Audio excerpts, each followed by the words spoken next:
Good afternoon, and thank you so much for joining us. We're going to go ahead and get started. Hugh, over to you. Thank you, Alyssa, and good afternoon, everyone. And welcome to today's webinar, Modernizing Public Sector Infrastructure, Harnessing AI, Data, and Cyber Resilience. This is a collaborative webinar presented by Leadership Connect. My name, is Hugh Murphy, and I'm a Senior Vice President here and will be moderating today's discussion. As many of you know, the public sector is entering a new era. Artificial intelligence, data, and cyber resilience are no longer fringe conversations, but they're mission critical. Federal agencies are increasingly leveraging AI and advanced analytics to modernize operations and improve decision making. But as these capabilities expand, the need for secure, ethical, and resilient infrastructure has never been more urgent. So whether you're protecting national assets, aligning your agency's data strategy, or preparing for future threats, modernization demands coordination, innovation, and trust. Over the next hour or so, we'll be exploring a few different topics, one of which is how AI and data are being deployed across the public sector, also what it means to embed cyber resilience into your infrastructure, and how agencies are balancing innovation with governance, ethics, and long-term impact. And most importantly, we look forward to hearing real-world insights from those who are on the front lines of this shift. Before we dive into that, though, I just have a few housekeeping items to note. We are certified NASBA CPE credit sponsors. So if CPE credits are something you're interested in obtaining, please listen to the following. This webinar is up for one CPE in the information technology field of study. In order to receive credit, please ensure that you meet the attendance and participation requirements. For this webinar, that means we'll be asking 3 polling questions. So if you're interested in obtaining credit, please respond to all 3. And again, as a reminder, Leadership Connect is registered with the National Association of State Boards of Accountancy as a sponsor of continuing professional education on the National Registry of CPE sponsors. State boards of accountancy have final authority on the acceptance of individual courses for CPE credit. Any complaints regarding registered sponsors may be submitted to through their website at www.nasbaregistry.org. Throughout today's session, we encourage you to ask questions, engage with our speakers, and share your insights as well. So now I'd love to get started. It's my pleasure to introduce our speakers. First, we have Roy Luengo, Chief Information Security Officer at U.S. Secret Service. We're also joined by Dr. Nick Hart, President and CEO of the Data Foundation. So I'd like to open up giving you both a chance to provide a brief introduction. So if you could just share your current role and how your organization is contributing to modernization in the public sector, that'd be great. Roy, do you want to kick us off? Yeah, sure. So thank you for having me. Really appreciate the opportunity. Here at Secret Service, how do we how do we push that needle forward?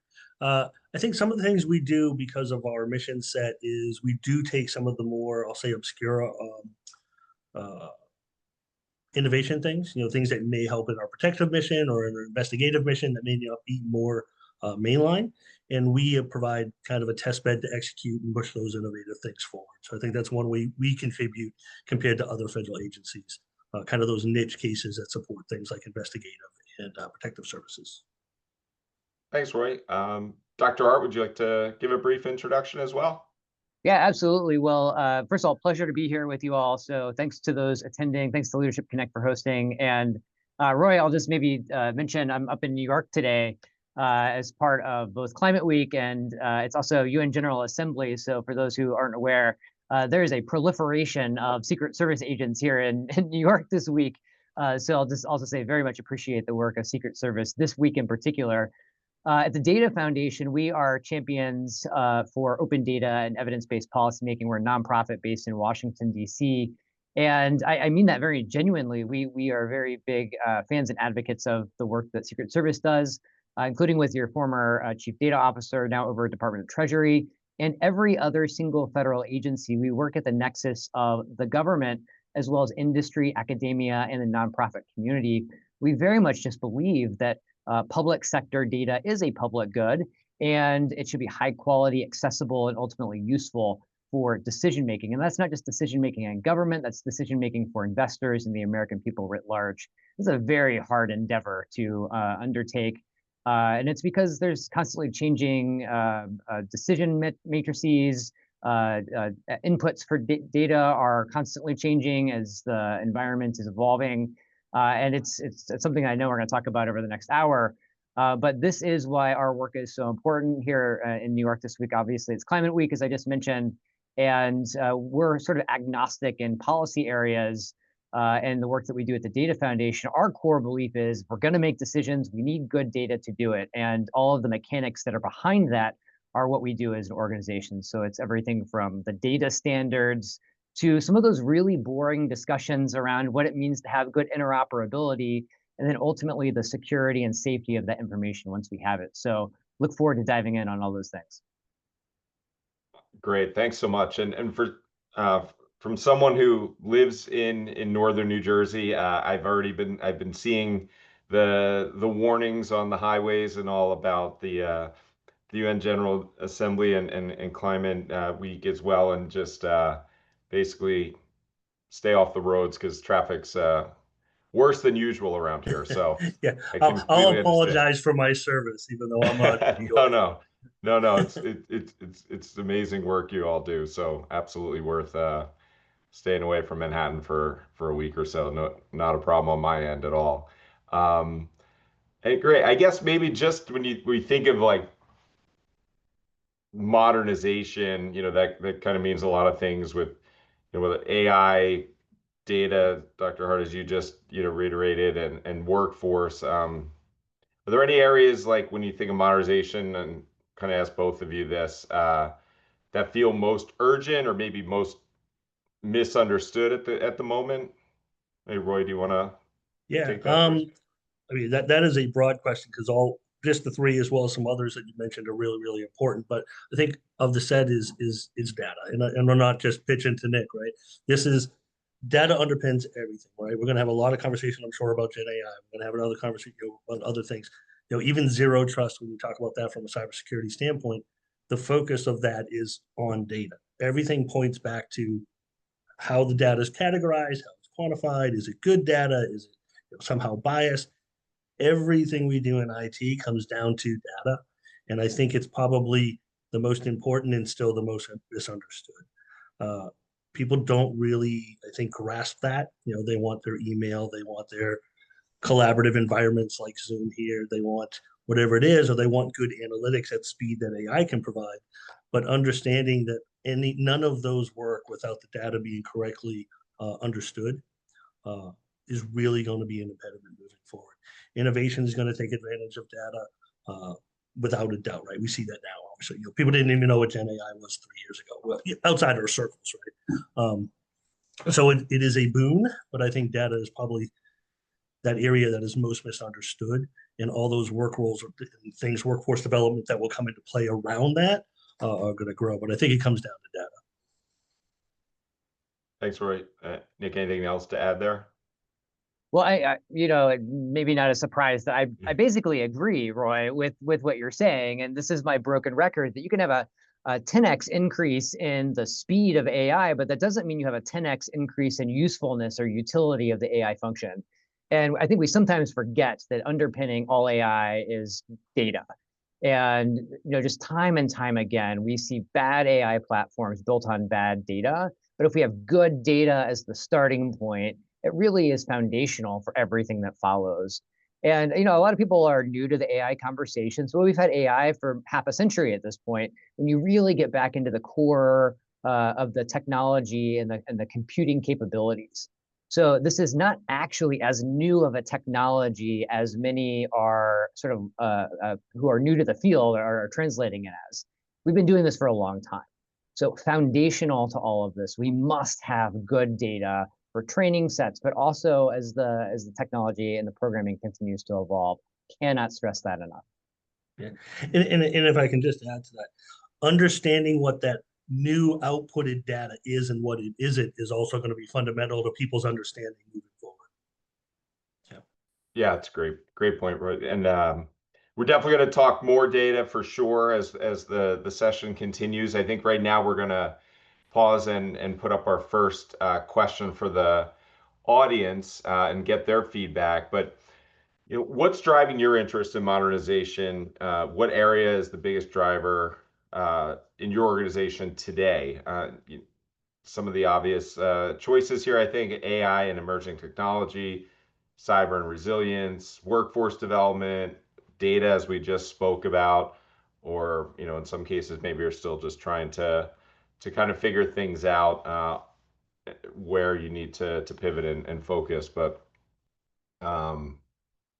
maybe we're kind of waiting for those folks to respond. We can kind of, one of the things we want to talk about today is AI, because what would a webinar these days be without a lot of mention of AI? But I'd love to hear, from both of you where, as we think about where AI is working and where it isn't. We can get into that in just a second, but you can see here we have our results. So AI, right on cue, and emerging technology is the primary focus, followed by data and cybersecurity and resilience. So maybe not too surprising there, but Well, yeah. and kudos to the two people that were had enough humility to say we're still figuring it out, because I think in all honesty, we all are still figuring it out. I think that's a great point, and I'm sure what we're talking about today. In a few weeks we may look back and say, "Geez, what were we talking about? Things have changed so much already." But that's Well, what's. Go ahead. Sorry. No, go ahead, Roy. I was just going to say, if I could give kudos to the one person who brought up workforce development, it is so often an afterthought. We bring in cool technology and then we're worried that people aren't upskilled to use it. So workforce development has to move in tandem with these things. Absolutely. No, also great point as well. So with AI, we know it's everywhere, but that doesn't, just because it's available like many other advancements over time doesn't mean it's going to be effective right away. Maybe this kind of, I'll ask both of you this, but where are you seeing AI being delivered that's delivering real tangible impact in your work or research? Yeah, I guess maybe Roy, since we have your. Sure. I think probably the biggest place I think the immediate impacts I see it is things like knowledge management, able to bring in high data sets of policies and processes and maybe laws, and having AI iterate over that so people don't spend many hours trudging through those things. So I think in knowledge management is probably one of the biggest implementations I see currently working at scale in good pace. Now, my mission set specifically, or I should say Secret Services mission set specifically, I think innovation in protective services, which is what we obviously provide, the ability to do things. And we're doing some wonderful work with TSA and so forth on like facial recognition at speed while still maintaining, the protections, the PII, SPI, First Amendment rights, those type of, or Fourth Amendment rights, those type of things. So I've seen some wonderful innovation there, and AI is going to be the baseline for those things, or the underpinning of those. Doing that at scale and speed and safely, it's going to be AI. So in my particular organization, that's where I see some of the biggest ones. We're moving into the cybersecurity space with it, which I think is wonderful. I think it's a perfect place for AI and generative AI to take a hold, because Roy's opinion, again, some of these are only Roy's opinions, not Secret Services opinion.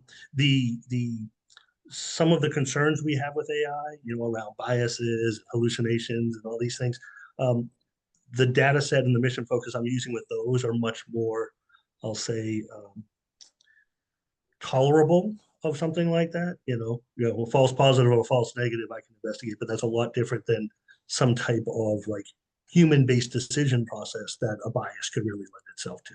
So that's where I think these technologies are working. Places where I think they're not is everywhere, where everyone says everything looks like a nail, so I'm going to bring in an AI hammer. I think those are overused use cases. Excellent. Yeah, and I might just jump in and say I think there are a lot of really exciting uses of AI happening in the public sector. And Roy, I'm really just say I'm pleased that you referenced some of the important protections that are also necessary for the public sector and governments to have in place. And we'll continue to stress that those are really important for the American people and governments around the world, frankly, to ensure that they're having for their citizens. Uh, some of the things that we're tracking really closely, and just in the last 4 or 5 years, I think the federal government here in the United States has been really clear at publishing use cases and examples of what's happening as a way of maybe mitigating some of the concerns that are happening across society about how AI might be deployed. And there's some really cool things that we've learned. And some of these are examples of things that have actually been deployed across government for almost a decade now in using AI. There are great examples like the Census Bureau, where we were doing projects to use AI to understand handwriting to better interpret the old decennial censuses so we could generate better statistics. And so some of the stuff that people are using for genealogy.com and some of the websites to better track their heritage are actually based on old AI products that are longstanding supported by the federal government. We also have some really cool work that's happening to reduce fraud and improper payments in certain agencies through the offices of Inspector General. And I know there are a lot of people that maybe find concerns about this from a risk or privacy perspective, but I think these are really productive uses of how government can ensure taxpayer funding is well spent. And also we'll maybe stress here again, privacy protections and how we protect personally identifiable information are something that everybody should be asking for, regardless of where you sit in society. And government should also be demonstrating transparently how it's deploying this. But if we do this well and AI can help detect potential fraud risk or where fraud is actually occurring, it makes the whole system work better and it can be more cost effective and cost efficient. So I think those are really good, solid examples of how government is actually deploying AI today.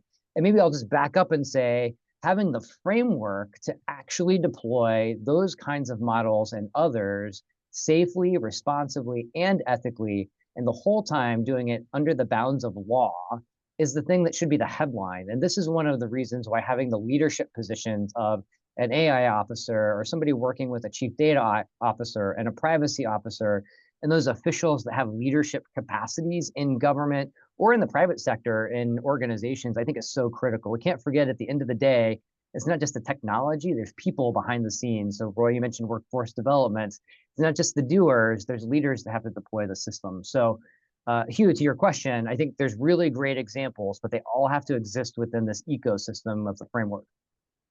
So hopefully a couple of good examples for everybody. No, those are great examples. I appreciate you sharing those. And I think, coming back to the workforce development, I think that has to be part of the overall framework discussion, as you both mentioned, I believe. Do you see, are there any other, I guess, myths or misconceptions about AI in government right now? I know you touched on some things already, but if either of you have any other thoughts around some of those. I want to harp on the myth that AI will solve every problem or every problem needs an AI.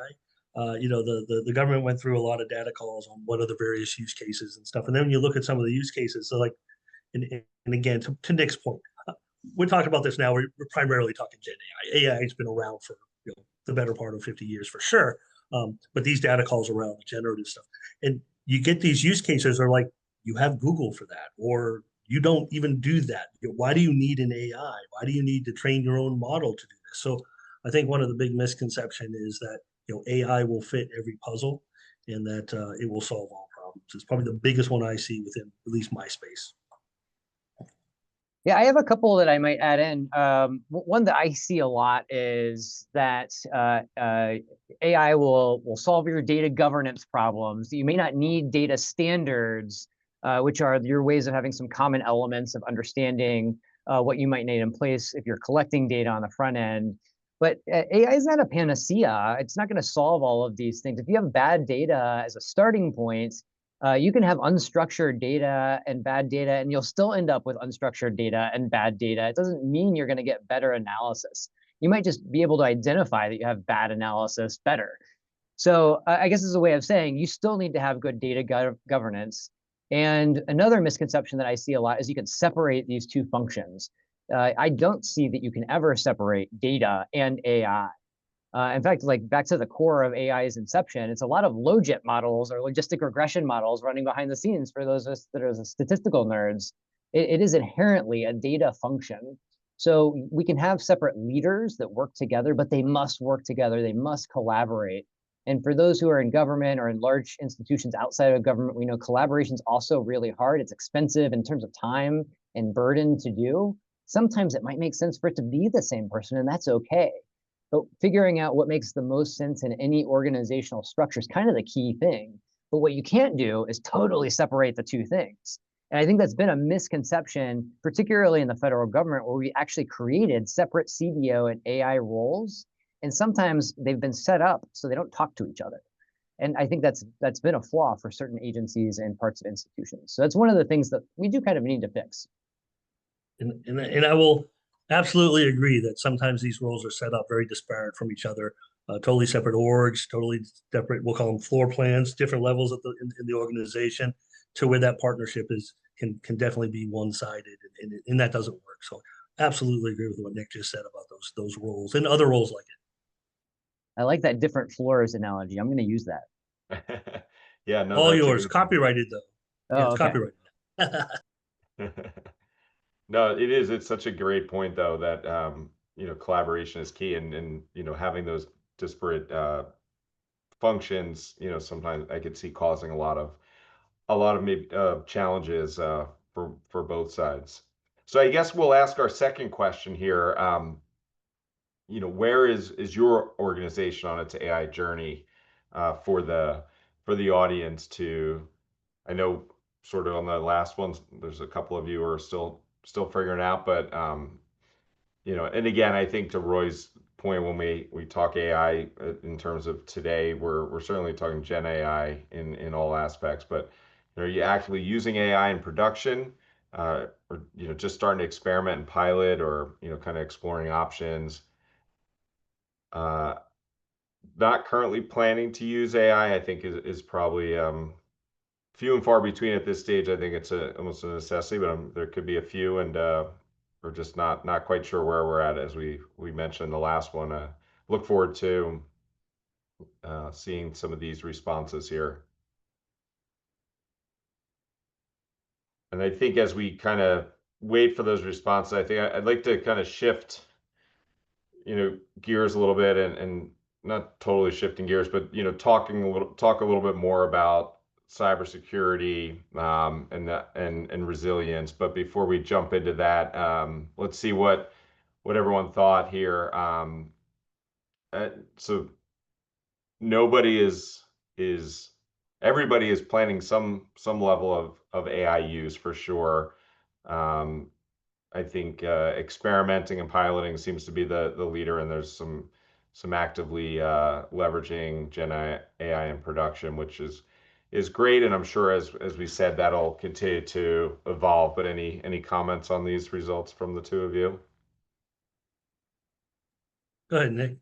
I'll come in after. Yeah, so I was these don't surprise me. I would say um, every, I'm going to venture to guess whether you absolutely know it or not. You probably are in some way or another. Most of your vendors are probably implementing it. One problem we have, especially on the cybersecurity side, which I know is the next topic, but maintaining compliance under a DRC and FISMA thing, where we haven't even really solidified the AI controls, but we have vendors just in their business practice are innovating, and they're innovating by bringing in generative AI. And now suddenly the next update to the product is delivered, and suddenly I have AI in my network, right? So just under a good business practice, companies are going to innovate. And that innovation in this day and age, buzzword or not, it's going to probably involve some form of advanced, we'll say Gen AI. So it's coming, and if we're not prepared for that, we're going to be caught by the curve. Nick? Agree. Yeah, I like absolutely. that. Well, Roy, you kind of just already start to touch on when you think of cybersecurity and operational resilience, as you mentioned, some of your vendors now pulling in, adding AI to their tools, you know, Gen AI being embedded in infrastructure. How are you thinking about resilience beyond just kind of the basic sort of compliance factors? Yeah. I think AI can. I'm going to wish wash here. AI as far as a addition to resilience, maybe, but I think considering that the data has to be somewhat resilient, you have to have backups and redundancy within your data and within your processing stuff. Um, I think AI can help in some of that approach on how do we do the resiliency, which data needs to be double, triple redundancy versus what's not. Uh, you know, uh, the federal government obviously have these mandates about records and what's a record and what's not a record. Well, do I need 20 copies? Well, old systems, you didn't really have a way to parse that out, but maybe using some of the new AI technologies, I can maintain one copy of that really important document as long as it's categorized correctly, identifiable, and the AI can find it at speed. So I do think it's going to help with some of that. And again, I think one of the hardest problems I've seen in my adult life is knowledge management. You make a decision 6 months ago. Maybe there was a policy you haven't read for 3 weeks, 3 months. Uh, Generative AI, especially some of these things with knowledge management, is a huge force multiplier in my thing. I can't remember all the policies I wrote for my organization on a daily basis, but if I have them all in a knowledge management chat, that I can go, hey, what's the policy on this particular issue? And it can spit me all the references and stuff at speed. I think that's a huge boon. So hopefully I answered that question, in a good way. No, absolutely, Roy. And are there any frameworks or tools, like specifically whether it's zero trust or shared services, that you think are helping agencies stay agile while also, Mhm. being protected? Yeah, I think in zero trust is obviously a mandate, right? Like federal government, we shall do zero trust. I stop myself from saying we'll get to zero trust because I don't think that's a real statement. We will do zero trust. We will continue to do zero trust and we'll continue to move that marker along. But back to what I said before, we're talking about AI and AI being data centric. Zero trust is 100% data centric. Everything we do in zero trust is verifying that someone, some entity, some app on some network has the authority to access a piece of data. I mean, that's really the baseline for zero trust. So if we don't do data right, we're not going to do zero trust right. If we don't do, the AI use of data right, it's going to mess with zero trust. The other thing that, and it's a little off topic, or at least switching away from the AI for a second, what we're finding is zero trust, because of the way we implement it, is actually giving us more dynamic and more flexible networking, right? Our ability for our agents to be where they need to be with the same technologies they'd have if they were at headquarters is a byproduct of us doing zero trust in a way that allows them to be more dynamic, right? So I think that's a huge boon that may have been envisioned with zero trust, but it's definitely what I'm seeing more relevant to what we're doing, is that ability to do that. So if they have to all pack up and get on a plane and go wherever the president wants to go, um, the zero trust implementations have allowed for that flexibility with a lot less uh, intermittent tweaking to get the network to come back here and play well with us. So I think that's a big boon to the zero trust methodologies. And is that, I guess, maybe a little bit different, but when you think of, you kind of the balance of the speed to innovation, you also have these legacy systems and infrastructures that you need Yeah.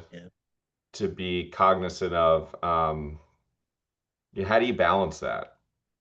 Yeah, it is definitely tough. In the speed of government procurement, government budgets, sometimes we're not able to get ahead of the innovation and get it budgeted in a timely manner.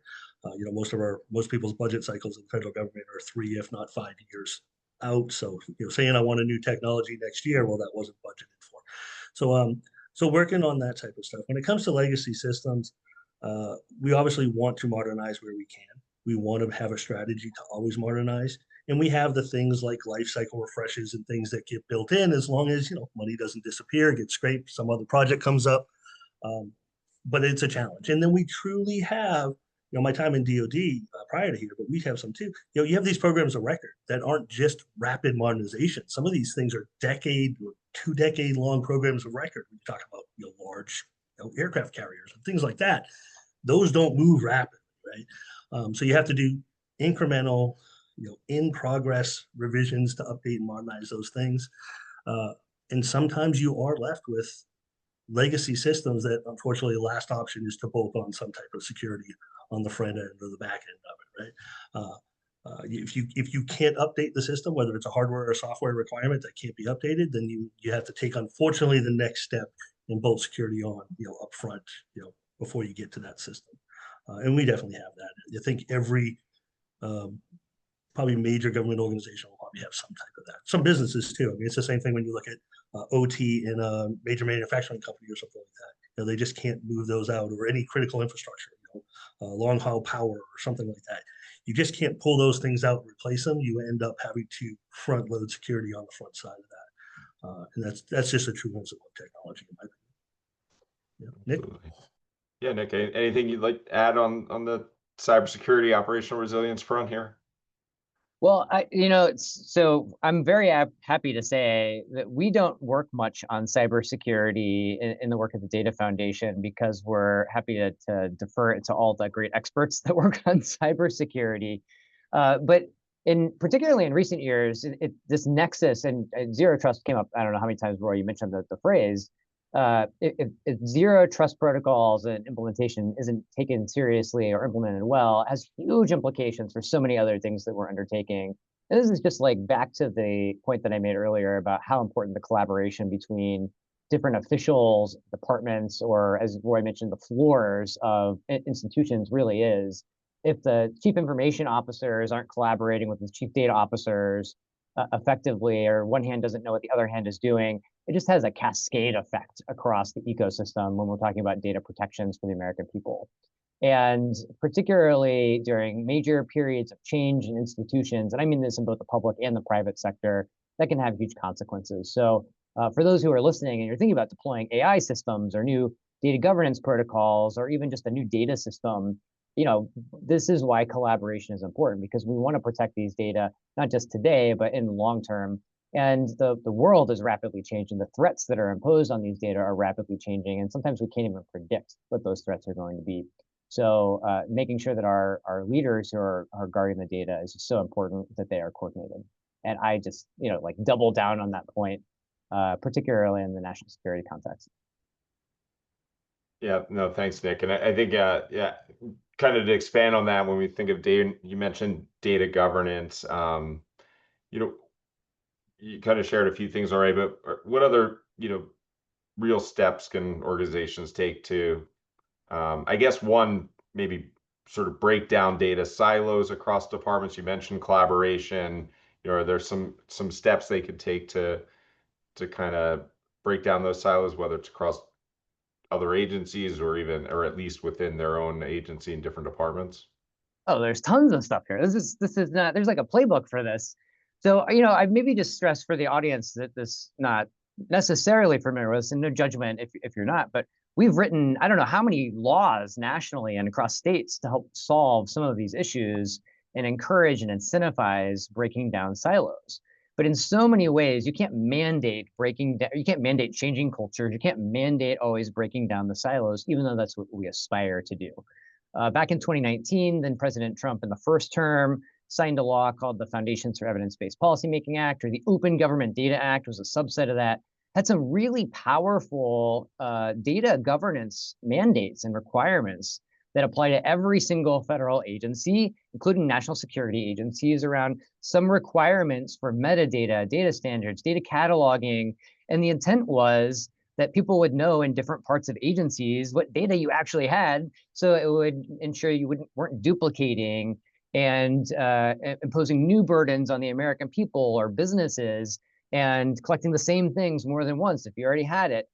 We have the Privacy Act, which requires transparency requirements to the American people about how we're using data and what the routine uses are when you're sharing and linking across things. We have things like the Paperwork Reduction Act, that American people can comment on the utility function and value of the data. The list just goes on and on of the way that we think We're communicating about data well. But here's the problem. Most people don't understand half of what I just said in the American public or in government. And it's because it's really complicated. So one of the things, and I want to give just the Trump administration in its first tour a really big compliment, that they published something called a federal data strategy. Unfortunately, it's sort of gone out of style. And this is not a critique. It's just that in the last administration, and now in the current administration, it's not something that is part of our ethos. In the private sector, it's not something that's part of our ethos, but it should be. A lot of federal agencies currently have their own data strategies. A lot of private sector firms have their own data strategies. A lot of nonprofits have their own data strategies. But when we take a step back and we think about what are the things as a country we need, that was what the power of a federal data strategy in the long term was, is posing this question that you just asked me, Hugh. How do we do this better as a country? What are the things that we should be doing to break down barriers, share information better, have more openness of information? How do we do this ethically, responsibly, legally? And there are so many gaps in the ecosystem. If you can tell, I'm a little passionate about this. It's kind of what I do. But at the same time, we have such a long road to go to make this better. We've been building on decades of junk data. That's not to say that it's all junk. There's tons of good data, don't get me wrong. But there's a lot of stuff that we can really improve upon. How do we find that and make it better? That strategy was a great starting point as a partnership with the chief data officers and the AI officers and the federal government. And this is a moment where everyone in our society is kind of looking, and depending on where you're sitting, there's a lot of people that say, great, we're doing really good work with data and we can lean in, we can use it more. And there's a lot of people that look at what's happening and they say, oh my gosh, I'm really worried about how we might be using data. And that's why it's so important that we have transparency, that we be able to very clearly say we have ethical uses, we're being responsible, and that people just know what's happening. So if we take a step back, and you actually asked me about interoperability and sort of using data across the silos, and I'd say yes, and so much more. If you're going to use data across those silos and break down the silos, you have to be able to guarantee to people that you're not going to jeopardize their privacy or confidentiality and pose new risks of harm, but also that you're going to be a responsible steward of that information. So yes, and how are we going to do all of that together? And it requires a good strategy. It requires people like Roy in government to be trusted stewards of information, and that people like me on the outside of government can trust Roy when he says, I'm going to do that. So I think we have a long ways to go. And Roy, I trust you. You got this. But we also need to have better tools for communicating. So when I rattle off a whole list of laws, people actually know what the heck we're talking about. And you don't have to go into this clunky mechanism called the Federal Register, which nobody really knows what that is outside of the nerds like me that read it. And develop those better mechanisms where people can engage with how government and the public sector is actually using data. So if you want to get me on my soapbox, ask me another question as a follow-up on that one. Absolutely. Well, let me ask Roy real quick too, just to kind of follow up. And when you think of your data strategy as it shows up in your operations, whether it's mission impact or procurement, what are some of the things you're seeing, Roy? One of the things, the biggest things I'm thinking is almost paralysis through analysis, right? Getting the right people in a room from the different lines of businesses of different organizations, going, hey, how do you categorize your data? One of the problems I have right now as a CISO is everyone goes, you're responsible data rule. You're supposed to protect my data at the appropriate level. I'm like, got it. And I'll do it if you tell me the appropriate level. I don't know the impact of your data to your mission. I can guess, right? I know investigative, very important. Protective mission, very important. HR, okay, tell me how important that recruitment data is. Tell me how important that payroll, tell me how important the financial records are, right? And all of you coming in with your Pry One, your Cat 1 high data, or your categorization for your system is mod because of this piece of data. That's great, but does it mean what you think it means? Is that the totality of Secret Services data, right? If what HR says is number one, or is it the number one? What is our data strategy when it comes to that versus investigative data? How do we do that? How do I have different labels? And again, I'm going to caveat this with, we are not done. So please don't run out and say Secret Service says they've solved the magic bullet here. We are in a process of doing this right. But when this becomes so complex, getting those data representatives, because not everyone's tagged an officer or whatever in a room, and going, let's talk about this. When a lot of times below the chief data officer, it's an additional duty that takes them away from their other functions. It gets lost in all the noise of their mission. And so you take far too long to categorize the data, far too long to write a policy. That policy then has to be implemented in technology. I am fully of the belief I have the technology to protect almost all of our data at an appropriate level. And that's a little cavalier, but you got to tell me the appropriate level. And I, as the CISO who's responsible for protecting it, I'm not the person to decide how important that data is to you. You have to tell me that, and then I'll protect it in line with what you told me the importance of it was. So long answer to the short thing, what I see is people wanting to protect their data, but not really understanding the structure of how to quantify the right level, how important it is. And then we're going to throw in, back to Gen AI, what happens when Gen AI produces new data? Right. How do we ensure that new data is classified appropriately without mandating all of it goes through some type of human review? Well, I'm going to implement some other AI with a better prompt that says, look at it this way, right? So we have a data problem, but we have data solutions, but it's hard to get people to, especially when it's not their primary job, to focus on really articulating data set. So. Great. Yeah, I mean, that's a good point. I was, Gen AI now creating another layer of data just adds to the complexity of this as well. But that great response, really insightful. Wanted to ask the audience our third, and this will be our final question.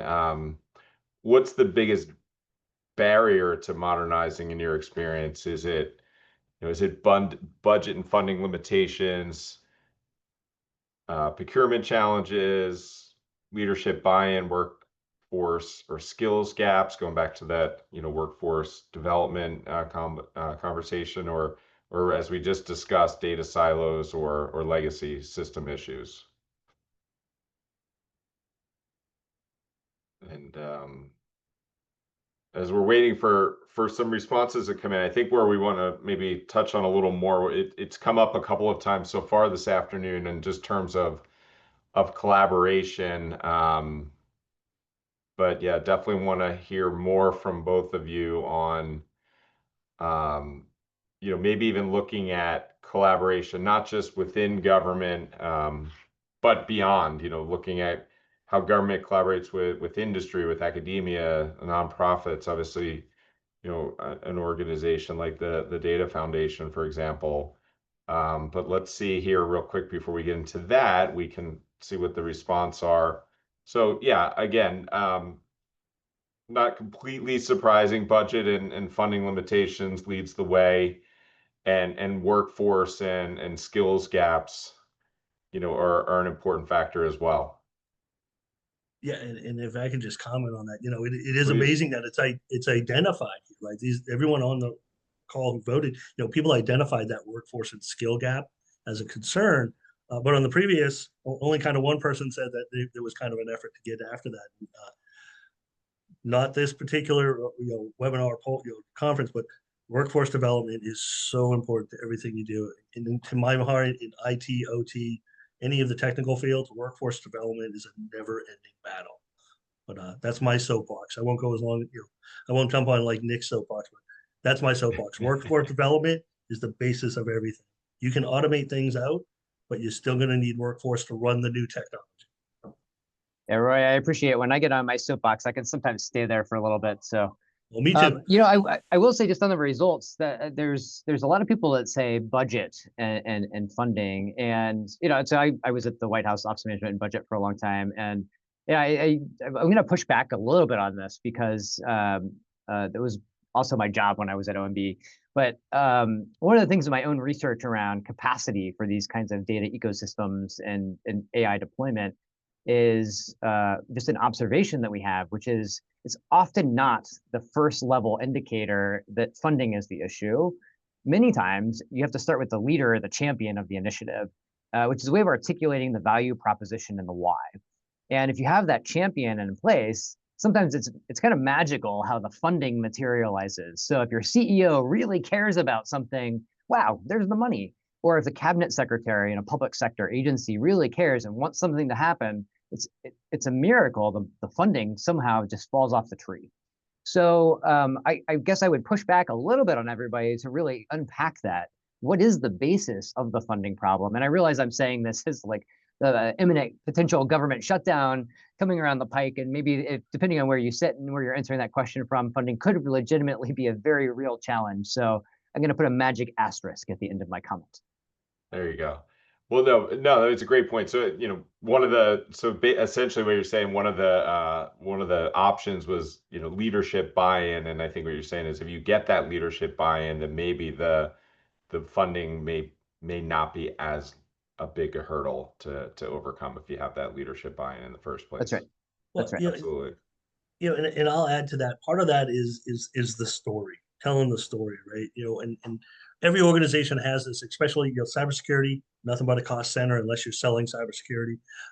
So making people understand how cybersecurity risk impacts the operational risk, that can be a conversation that can really resonate with those leaders. Otherwise, I'm just asking them to spend money on a toy that doesn't overtly empower their mission anymore. Every year cybersecurity, if you don't get hacked, why'd you spend all the money? And then if you do get hacked, why'd you spend all the money, right? So especially in the cybersecurity field, tying that cyber risk to operational risk is imperative to get that leadership buy-in. So. Excellent. I did want to jump over to talk a little deeper into the collaboration efforts, and particularly, government's not going to modernize their processes and infrastructures in isolation. They're going to there needs to be collaboration across industry, and as I said, academia, nonprofits, etc. I guess maybe Roy, from your perspective first, can you share some initiatives you've worked on or you're using at Secret Service, where you're collaborating outside of government? Yeah, no, absolutely. More on the mission space side than my side per se, but those we're tied into most of the national labs, which is still national labs, but it's research and development. We have relationships with universities to work on very specific problem sets, and I think that's a great place. A lot of times when we live within the government for so long, we end up in we all start to groupthink and think alike. Taking things to an academic university where you have an entirely different generation of thinkers, sometimes what you hear them come up with is just amazing. So we do that type of collaboration. Obviously we collaborate with our vendor partners. Sometimes that's obviously more of a business relationship, but still articulating requirements, and hopefully if those requirements are strategic enough to get ahead of their development cycles, they start developing towards those needs that may not be hard coded into a contract, but it was a conversation you had 3 years ago about something coming down the line. Little And shift is in that how topic. you're communicating like your needs, like through just conversation with industry, or how are you sort of Yeah, so making yes and sure no. that Yeah, folks know yeah, what your needs are? yeah. So yes and no. For absolutely conversations. Conversations are the backbone of some of these, especially if you want to go beyond the contract cycle, right? You Right. want to, contract, obviously, if it's a new thing, we're putting out RFIs, we're getting feelers, we're saying, hey, this is the requirement. And I will always caution people, when you're doing it, make sure it's a requirement and you're not telling someone the solution, because then you stifle that innovation, right? Hmm. I need to do this. Don't put in necessarily, unless there's a hard coded reason on, I need to do this with this technology, right? Like I need to do this thing. You come to me with the bright idea, and then we'll move through the contract, right? Some of the other ways we're doing that is through federal mandates, and some of those become contract language. We've got a huge thing coming up with post quantum, right? We have to get post quantum ready. It seems like it's a long way out from the government mandate, but if we don't start putting that to the vendors now, saying, hey, by this date, I want you to support PQC. By this date, you must be PQC. Doing that the next year of an option year, it's never going to work, right? They need to know that need is coming. and look, I'll tell you, some of the vendors read the EOs deeper in depth than I do. Right? Like they come to me and go, hey, according to the EO on subparagraph whatever, you got to have this done this year. It's like, okay, got it. But it's true. So there's a number of ways to protect that, right? Obviously, communication with the vendors in and outside, going to conferences, talking about having conversations like this in an open forum where somebody on this call might go back to their company and say, hey, these are the things that are bugging them, right? And then those things will happen. So venues like these conversations are huge in putting out those needs, so that's huge. But when it comes to the actual vendor and the contract, it's usually RFIs, market research, pulling out all the buzzwords from the latest trend, right? You go to RSA and you couldn't walk without getting hit with another Gen AI piece of paper, that type of stuff. Though. Yeah, but communication, however that communication happens. And when we get to rubber meeting the road where it's a mandate, then that's the contract piece. You must do this. You must provide SBOMs. You must assure to me in some attestation letter that your AI was trained with good data. For all the good that piece of paper might do, we have to drive them to that solution. So then they know, okay, well, we have to figure out how to do AI with good data, right? So long answer. Sorry. No, no, I appreciate that, Roy. Nick, anything to add, from your perspective, or, maybe even how different vendors can act more like partners and kind of less the just selling product, or any other thoughts in your work with policymakers and otherwise? Yeah, I mean, I think this is a super important question. And I'd say that any year, but this year in particular, I think this is something we are actually getting asked a lot from the private sector vendor community about what they can do in this moment to kind of stand out. And one of the things that we offer for advice, and we have a data coalition community that includes a lot of private sector companies, say, don't sell first, show what you have to offer. And I know a lot of people walk in the room and they want to demo their products. And I always say, don't do a demo, like go talk to somebody, figure out what are they looking for? What problem are you trying to solve for? And I come out of a research background and I start with questions first, right? Like in science, we teach people hypothesis formulation, start with the question. And so many people are trying to start with the solution. And often the solutions are not designed for the problem. And I think it's just a fundamental misalignment that we have in procurement systems. So in our data coalition community, for example, we have people that have awesome solutions, but that doesn't mean it's going to be a perfect fit for the Secret Service. There's a company that I'm thinking of, it's a B Corp, has one of the most brilliant AI platforms that I've seen for a data catalog. And when everybody was saying nobody can do data transparency and show you the data provenance and the transparency mechanisms that flow through to the standards and where the data is ultimately coming from, they built it because people were asking for it. And if you did it from the bottom up as a user-centered design exercise, it's actually possible. And I thought that it was brilliant. Just to say that, I'm just distinctly not saying the name of the company here because I'm not trying to sell their product. But the reality is that's the kind of solution that people were asking for.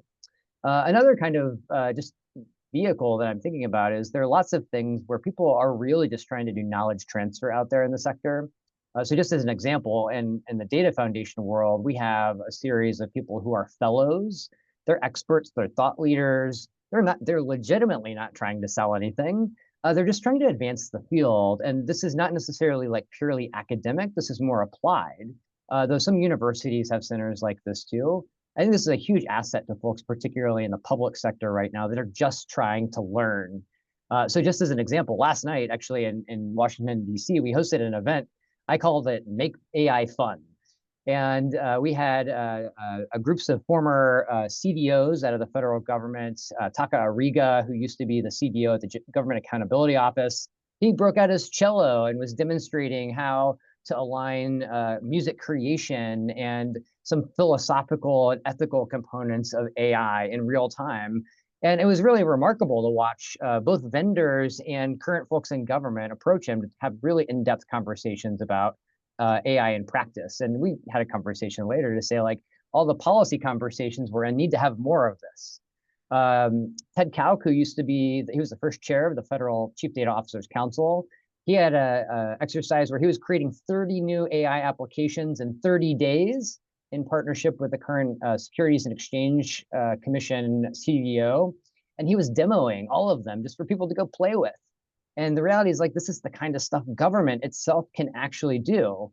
And what would government come up with? It was like, hey, we've got these problems. What can we solve over the next 30 days? And Roy, the reason the vendors are probably coming to you with better explanations of the timeframes of the EOs is not because they read them; it's because they use ChatGPT and Anthropic's Claude to go read the EOs for them.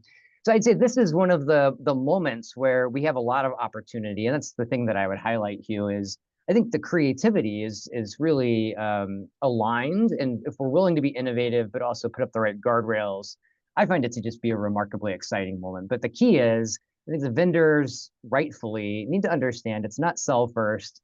We need to align to the questions and the problems, not solutions first. Excellent. Great points, Nick. I guess I know we're coming up on time here. We have about 5 minutes left. I want to just remind the audience if they have any questions they'd like to share. There is the Q&A box here in the on Zoom at the bottom. So feel free to send any questions that you might have that we haven't touched on, or maybe just some further discovery there. But while with that, I'll give both of you sort of a final comment. Is there one key takeaway you want to leave the audience with today, or anything you're thinking as we move forward, looking ahead, that you want to share? Maybe I guess, Roy, do you want to share any final thoughts?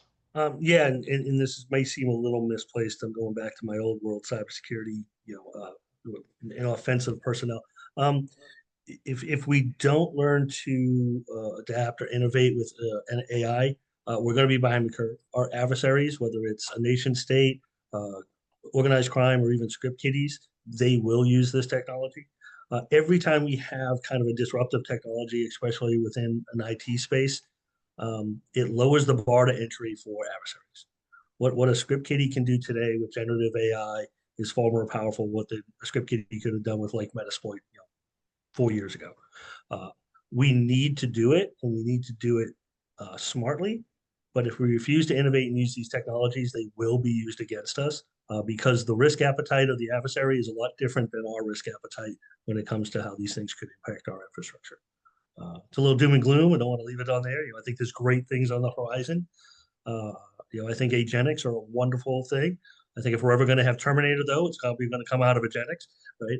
But I think agenics is something we didn't really talk a lot about today, but I think it's one of the best.